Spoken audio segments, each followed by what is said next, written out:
The curve has the equation y is equal to 2x cubed minus 5x squared plus 9. Part A, find dy by dx. The point P lies on the curve. The gradient of the point P of the curve is minus 3 over 2. Find possible coordinates of P.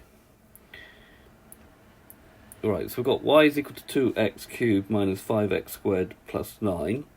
We know if y is equal to some number x to some power, then to find the gradient function dy by dx, we bring down the n, write down kx, and reduce the power by 1. So we need to do that to each of these terms. So dy by dx will be 3 times 2, which is 6x, and reduce that power by 1, that will become 2.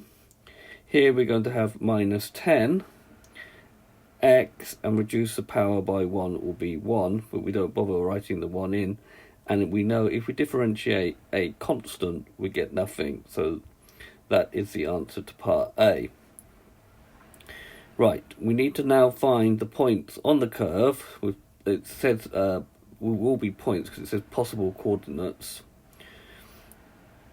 So we need to find those coordinates where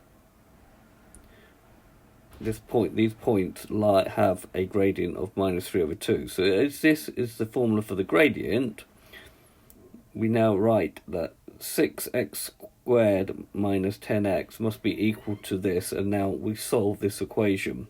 This is a quadratic, so to solve quadratics we have to put it equal to 0. Now what makes it slightly difficult because it's over 2, but you can remove that by multiplying everything through by 2. So 2 times 6 makes 12x squared. 2 times minus 10 makes minus 20x. And then 2 times minus 3 divided by 2 just makes minus 3. Moving that over to here.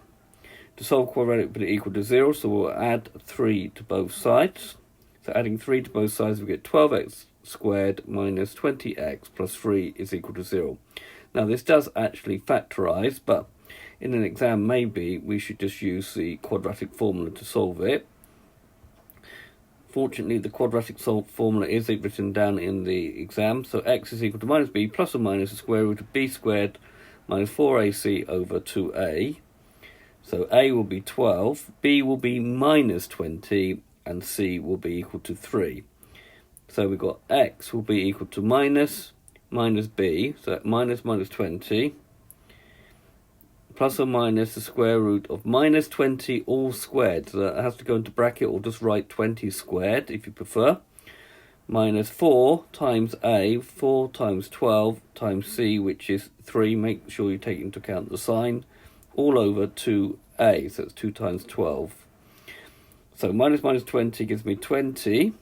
Square root of, minus 20 squared gives me 400, so it's the square root of 400, and then 4 times 12 times 3 gives me minus 144, over 2 times 12, which is 24. So we've got 20 plus or minus 400 minus 144 gives me 256 over 24, and then the square root of 256 is 16, so we've got 20 plus or minus 16 over 24, which gives me either 20 minus 16 all divided by 24 gives me 1/6. If you use the fraction button on your calculator, you will get fractions coming out. Or if you do 20 plus 16 over 24, it will come down to 3 over 2. Just use the fraction button on your calculator. We now need to find the y coordinates of these 2 points. So finding the y coordinate, we remember that y is 2x cubed minus 5x squared plus 9. So substitute when x is 1/6. Again, use the fraction button. So it's 2 times 1/6 cubed minus 5 times 1/6 squared plus 9. So write this in your calculator exactly as it is. 2 with brackets, 1/6 as a fraction. Close the bracket and put cubed. Same here. And that will give you an answer of 883 over 108.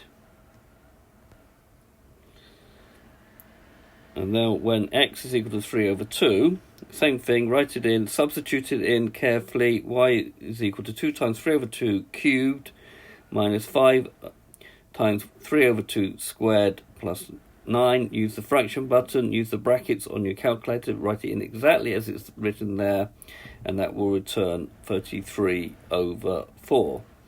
Right, finally, we just write down the possible coordinates of P.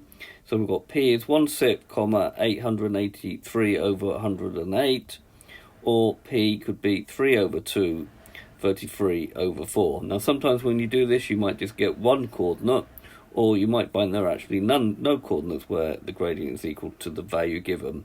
The algebra will give you the number of solutions. So this has been a video to show you how to find the coordinate or coordinates of a particular point with a given gradient. I hope you've understood, and I thank you very much for watching.